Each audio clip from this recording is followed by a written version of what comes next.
안녕하세요. 개진쌤입니다. 오늘은 캘리그라피 펜으로 유명한 지그펜에 대해서 알아보겠습니다. 지그펜은 쿠레타케에서 나온 펜이에요. 여러 종류의 다양한 립으로 구성되어 있어서 오늘은 지그펜의 종류에 대해 알아보고 활용법을 알려드릴게요. 이렇게 파우치에 종류가 다른 6개의 펜이 들어있습니다. 하나씩 한번 살펴볼게요. 저도 방금 택배를 받고 지금 처음 사용하는 건데요. 이렇게 새로운 펜이나 새로운 미술용품을 개봉할 때가 가장 기분이 좋은 것 같습니다. 첫 번째 펜은 리얼 브러쉬 펜이에요. 평소에 제가 많이 쓰는 쿠레타케 붓펜처럼 분모로 되어 있고 크기는 좀 작습니다. 제가 보기에는 쿠레타케 24호보다 살짝 작은 사이즈라 작은 붓펜 글씨를 쓰기에 적당할 것 같아요. 이렇게 광량 조절 잘 되고요. 아주 부드러운 느낌입니다. 굵기 조절이 많이 필요한 글씨에 활용하면 될 것 같고요. 두 번째 보여드릴 펜은 MS3400 캘리그라피 펜입니다. 지그펜 하면 이 펜을 가장 많이 생각하실 거예요. 그리고 이 펜은 MS3500 캘리그라피 두 번째 펜인데요. 둘 다 립의 크기가 아래 위가 다른 트윈 펜으로 되어 있어요. 둘 다 작은 립은 2mm로 되어 있고 큰 쪽만 첫 번째는 5mm, 두 번째는 3.5mm로 사이즈가 조금 다릅니다. 그럼 첫 번째 캘리그라피 펜부터 한번 사용을 해볼게요. 사각 립으로 되어 있어서 선의 방향에 따라 가로, 세로의 두께가 많이 달라집니다. 가로선은 이렇게 가늘게 선이 그어지는 반면에 세로선은 2mm 정도의 선이 그어지겠죠. 이렇게 이어서 그어보면 가로, 세로의 두께가 많이 다른 걸 알 수 있습니다. 그리고 곡선을 그어보면 곡선 안에서도 굵기 조절이 자연스럽게 돼요. 앞에서 보여드린 리얼 브러쉬나 우리가 평상시에 사용하는 붓펜은 우리 손의 압력을 조절해서 굵기를 조절해 주잖아요. 그런데 이 캘리그라피 펜은 자연스럽게 가로와 세로의 굵기가 조절이 돼서 아마 초보자들이 모양을 내시기 더 편하실 거예요. 그럼 5mm 정도의 굵은 립도 한번 사용을 해볼게요. 이건 정말 굵어요. 한 사각총 매직을 제가 쓰는 듯한 느낌이거든요. 좀 큰 글씨를 쓸 때 사용하시면 좋을 것 같고요. 강약 조절이 확실하게 눈에 보이는 것 같아요. 제가 보기에는 이렇게 영문을 쓰면 아주 잘 어울릴 것 같습니다. 캘리그라피 2번 펜 MS3500도 한번 써볼게요. 작은 쪽 2mm 사이즈는 앞에 썼던 거랑 똑같거든요. 뒤쪽에 큰 쪽만 사이즈가 3.5mm로 조금 더 작아지고요. 크기 차이가 좀 보이시죠? 그래도 이것도 좀 굵은 편이라서 큰 글씨에 쓰시면 될 것 같아요.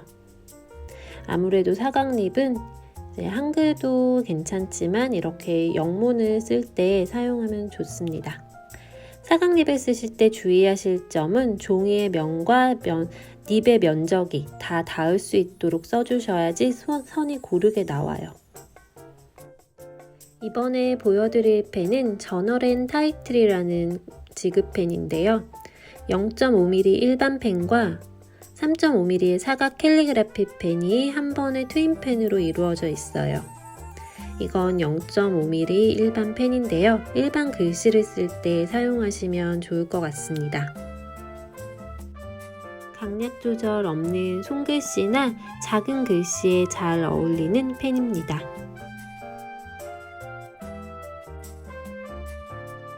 저널앤타이틀 뒤쪽에 큰 사각립은 앞에서 보여드렸던 캘리그라피 펜과 똑같아요. 3.5mm로 되어 있고 이렇게 강약 조절이 가능한 펜입니다. 가로와 세로의 굵기 차이를 이용해서 이렇게 영문을 써볼게요. 펜은 가로 립의 방향으로 수평으로 이렇게 잡아주시고요. 종이에 잘 닿게 그어주시면 저절로 자연스럽게 굵고 가는 선이 표현이 되니까 너무 편하고 처음 사용하시는 분들도 몇 번 연습만 해주시면 잘 쓰실 수 있을 것 같아요. 저널앤 타이틀 펜은 일반 글씨와 캘리그라피 두 가지 다 활용할 수 있어서 오히려 하나만 사라고 하면 저는 이 펜을 살 것 같아요. 이 펜은 브러쉬 에이볼스라는 펜인데요. 투톤 펜이라고 생각하시면 돼요. 사실 여러 가지 다양한 색깔이 있는데 오늘은 블랙만 보여드려서 좀 아쉽기도 하네요. 이렇게 블랙 색상으로 되어 있고 얘는 리얼 브러쉬와는 좀 다른 느낌이에요. 그냥 일반 좀 두꺼운 사인펜? 그래도 강약 조절이 조금은 되고요. 한쪽이 검정이니까 이제 한쪽은 한 톤 좀 연한 색으로 되어 있죠. 이제 그레이 색으로 되어 있습니다. 이렇게 사각촉 밑에 그림자 처리를 해주셔도 되고요. 다양한 색깔이 있으니까 이 펜을 한번 사용해 보셔도 될 것 같아요. 제가 얼마 전에 소개시켜드린 모나미 트윈 펜과 비슷한 느낌이에요. 이 펜은 패브릭 컬러 펜인데요. 이것도 트윈 펜으로 되어 있고 한쪽은 그냥 일반 촉이에요. 일반 동그란 촉으로 되어 있고 근데 이건 패브릭에 사용하는 펜이에요. 캔버스 천이나 에코백, 티셔츠 등에 사용하실 수 있고요. 이렇게 작은 둥근 립으로 되어 있는 한쪽이 있고 다른 한쪽은 좀 더 굵은 브러쉬로 선이 부드럽게 그어지는 특징이 있습니다. 이렇게 트윈펜으로 되어 있어요. 그럼 지그펜의 종류를 한번 쭉 살펴보았는데 이제 지그펜으로 글씨 연습을 한번 해볼 거예요. 가장 많이 사용하시는 캘리그라피 펜을 사용해 볼 건데요. 지그펜도 붓펜과 마찬가지로 가장 처음에 사용하시는 분들은 이렇게 선 연습을 먼저 한번 해보세요. 펜을 가로 방향으로 수평으로 잡아서 가로선도 그어보고 이렇게 세로 방향으로도 그어보시고요. 그런데 주의할 점은 이렇게 종이와 맞닿지 않으면 선이 고르게 나오지 않아요. 이렇게 종이의 면적과 립의 면적이 모두 다 닿을 수 있도록 이렇게 해야 선이 고르고 깔끔하게 나오게 됩니다. 이렇게 대각선도 한번 쭉쭉 그어 보시고요. 곡선도 한번 연습을 해볼게요. 곡선도 이렇게 자연스럽게 굵기 조절이 되는 게 보이시죠? 물론 붓펜처럼 내가 필압을 조절하는 부분이 아니라서 좀 쉬울 수도 있지만 처음 지그펜을 사용하시는 분들은 꼭 선 연습을 많이 해주시고 글씨 연습을 해주세요. 그러면 글씨도 한번 써볼게요. 이렇게 편하게 가로로 펜을 잡으시고 이렇게 써보세요. 그러면 세로와 가로 굵기 조절이 자연스럽게 되죠? 지그펜도 쓰는 방법이 다양하겠죠. 이렇게 똑바로 쓸 수도 있고 약간 선을 둥글려서 써줄 수도 있고요. 자음을 작게 모음을 길게 써줄 수도 있어요.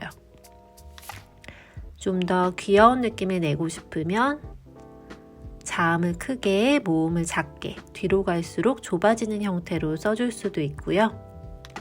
캘리그라피의 기본 이론을 습득하신 분들은 지그펜으로도 좀 더 다양하게 글씨를 쓰실 수 있으실 거예요. 그럼 받침이 들어간 글씨도 써볼게요. 이렇게 받침을 작게 쓰는 경우와 받침을 크게 쓰는 경우가 있어요. 공간의 상황이나 글의 느낌에 따라 다르게 해줄 수 있지만 좀 귀엽게 쓰고 싶을 때는 받침을 작게 붙여주세요. 우리가 많이 쓰는 한자 단어를 쓰면서 익혀볼게요. 같이 써보세요. 봄이라는 단어를 써봤고요. 때는 산을 써봤어요. 받침은 좀 작게 제가 귀엽게 한번 써볼 거예요. 이번에는 받침이 없는 해라는 단어를 써봤습니다. 물을 써볼게요. 리을 받침은 이렇게도 써줄 수 있지만 좀 크게 강조를 해서 쓸 수도 있고요. 달도 마찬가지예요. 별도 리을을 작게도 써보고 크게도 한번 써보세요. 이번에는 비읍 받침을 넣어서 입 단어를 써보겠습니다. 이번에는 글자를 여러 개 합쳐서 글귀를 써볼 건데요. 사랑에 써볼게요. 이렇게 단어나 글귀를 쓸 때는 글자 사이 간격을 지그펜도 마찬가지로 붙여서 한 덩어리로 써주셔야 돼요. 그건 어떤 글씨든지 좀 마찬가지로 그렇게 써주시면 좋고요. 이렇게 세 가지 형태로 한번 써보았어요. 글자의 느낌은 좀 다 비슷하지만 이렇게 높낮이를 좀 다르게 써줘봤어요. 이건 높낮이를 같게 해서 써보았고요. 이건 맨 앞에 사의 모음을 길게 늘려서 강조를 좀 해봤고, 이거는 마지막 해의 모음을 길게 늘려주어 보았어요. 이렇게 중간에 중심선을 그어보면 이렇게 바깥으로 나온 부분이 보이시죠? 다른 짧은 단어나 글귀도 함께 연습을 해볼게요. 많이 쓰는 거 위주로 연습을 해볼 건데요. 행복해 써보았고요. 이번에는 축하해 써볼게요.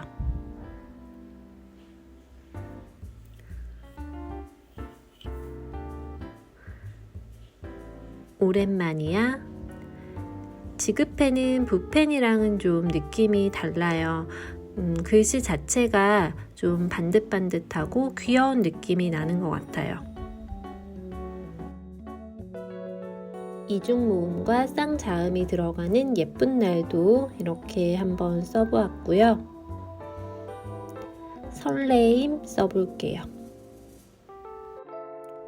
이번에는 친구한테 해주고 싶은 말, 화이팅! 화자의 모음을 조금 더 길게 해보았어요. 기다림. 이것도 모음을 좀 길게 해줄 수도 있고 짧게 해줄 수도 있고 여러분들이 어떻게 쓰셔도 상관이 없거든요. 자연스럽게 그 글의 분위기와 어울리게만 써주시면 됩니다. 선물이야 써봤고요. 이번에는 조금 더 글자 수를 늘려볼게요. 기분 좋은 날 써봤는데요. 중간에 이렇게 조금 띄어쓰기를 해주시면 괜찮을 것 같아요. 왜냐하면 이렇게 붙여 쓰셔도 괜찮거든요. 그런데 조금 띄워주셔도 괜찮습니다. 그리고 이렇게 줄을 바꿔서 써보셔도 돼요. 햇살 좋은 날을 이렇게 두 줄로 써보았어요. 기분 좋은 날도 한 줄로 쓰셨으면 또 두 줄로도 써보시고 다양한 구도로 이제 연습을 해보시면 좋겠죠? 내는 생일 축하해.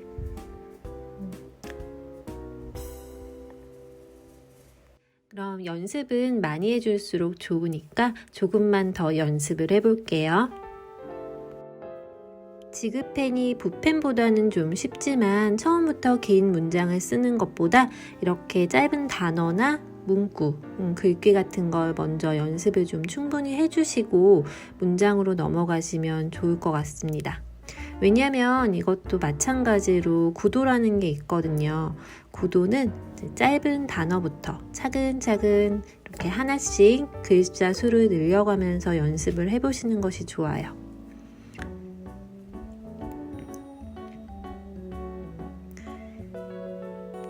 이번에는 좀 글자 수가 많았어요. 내 인생의 꿈. 이렇게 중심선을 한번 그어보면 내와 꿈을 좀 이렇게 크게 강조를 한 게 보이시죠?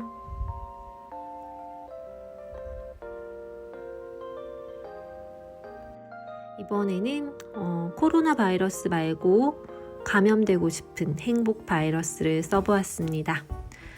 리을의 형태는 좀 다양하게 많잖아요. 여러분들이 지그펜으로도 이렇게 다양한 자음의 형태를 연습을 해보시면 좋을 것 같습니다. 이번에 쓸 글귀는 마음의 여유, 마음의 여유 이렇게 써보았는데요. 제가 항상 말씀드리지만 주요 단어는 좀 크게 써주셔도 되고 이렇게 뭐 의든 뭐 이런 뭐뭐 한다 뭐 이런 그런 것들은 조사 같은 글들 있잖아요. 그런 건 좀 글씨 크기를 작게 써주시면 돼요. 여기서는 인생은 아름다워에서는 아름다워를 조금 더 살짝 크게 적어보았어요.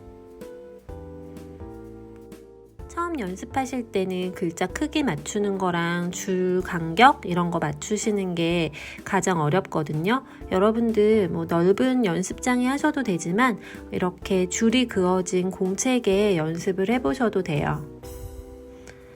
이렇게 가을이 오는 소리를 이렇게 중심선을 그어서 한번 써보았고요. 이걸 좀 다른 구도로 이제 두 줄로 나누어서 이렇게 써보았습니다. 이번에는 시원한 아이스 커피 써볼게요. 그냥 생각나는 대로 지금 막 적고 있거든요. 여러분들도 뭐 눈앞에 보이는 사물, 친구 이름 뭐 이런 것들로 연습을 해보시면 좋겠어요. 어디론가 떠나고 싶다. 제가 지금 아이스 커피 먹고 싶고 어디론가 떠나고 싶거든요. 그래서 이렇게 제 마음을 한번 써보았습니다. 이렇게 글씨에 전체적으로 세로에게 좀 기울기를 줘서 써보셔도 돼요. 기울기를 주면 글씨가 좀 더 색다르게 보이고 기울기를 주는 것만으로도 강조가 되거든요. 여러분들도 이렇게 똑바로 이제 직각으로도 써보시고 살짝 기울여 쓰기를 해보셔도 좋습니다. 그러면 마지막으로 오늘도 행복한 하루 되세요 써볼게요.